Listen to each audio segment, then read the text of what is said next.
About a year ago, the tall chalice that we used in the sanctuary was knocked over and broke into about 15 pieces. At the time, I was learning about kintsugi, so I collected all the broken parts into a basket. Kintsugi is an art form that repairs broken pottery, specifically treasured teacups. It came about in Japan right around the time that Zen Buddhism became popular in the area. The philosophy behind kintsugi is that just because something is broken does not mean it is worthless and should be disposed of. Just because something is old does not mean it has no value. Kintsugi art is a way to repair treasured pottery with gold. Instead of trying to hide the cracks, you celebrate them by accenting them with the gold. So here is this broken chalice, and I am like, yes, I'm going to kintsugi it. Well, it was way easier said than done. After some research, I realized I don't have the inclination or the desire to learn how to kintsugi. I did find so-called do-it-yourself ways, but they didn't hold the same beauty and respect I felt the chalice deserved. A few months go by, and I start watching a show on Netflix called The Repair Shop. In this show, there are different professional people who fix everything from old clocks, toys, damaged paintings, and yes, broken ceramics. I love it. Love watching these tired, old, treasured items being brought back to life. The joy that the people have in seeing them fixed and working and whole. And I remembered the chalice. If I can't kintsugi it, could I still make it whole? Bring it back to life? I started researching and reading and realized that yes, I do have the skills to repair the chalice. Maybe not as well as the professionals on the show, but well enough for me and maybe even for all of you. And the young man who lived in my studio at home had finally moved out and has his own apartment, and so I got my workspace back.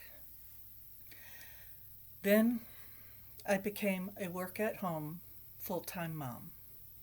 I found myself not only having to teach myself new programs to do my job, but I had to learn even more programs for Maxon to be an at-home full-time student.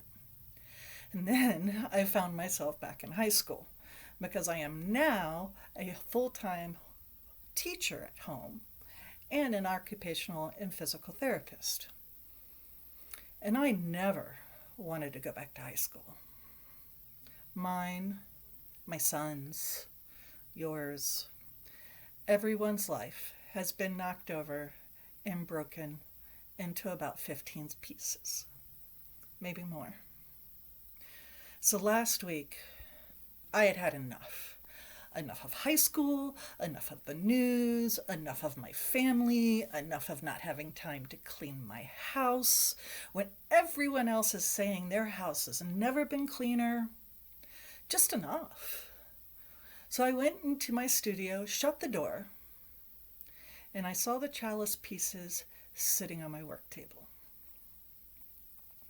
Looking at this, I realized that though I can't repair things happening in Spain or in France, I can't repair things happening in Ohio.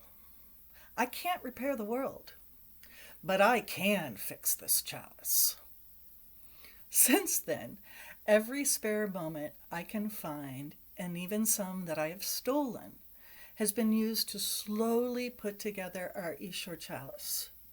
I don't know how good of a job I will do. I don't even think it matters.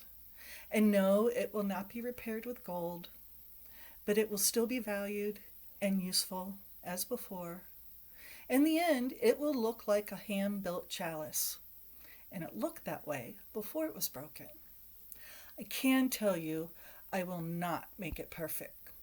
I refuse to do so. There will be a small piece missing. I am leaving it out on purpose. For me, that missing piece will be my spirit bead, the thing that is to honor the Great Spirit. To someone else, it may represent that we will be whole and valued again, even with some missing pieces. And one day in the future, someone will think that the piece just got lost. And we will all be right.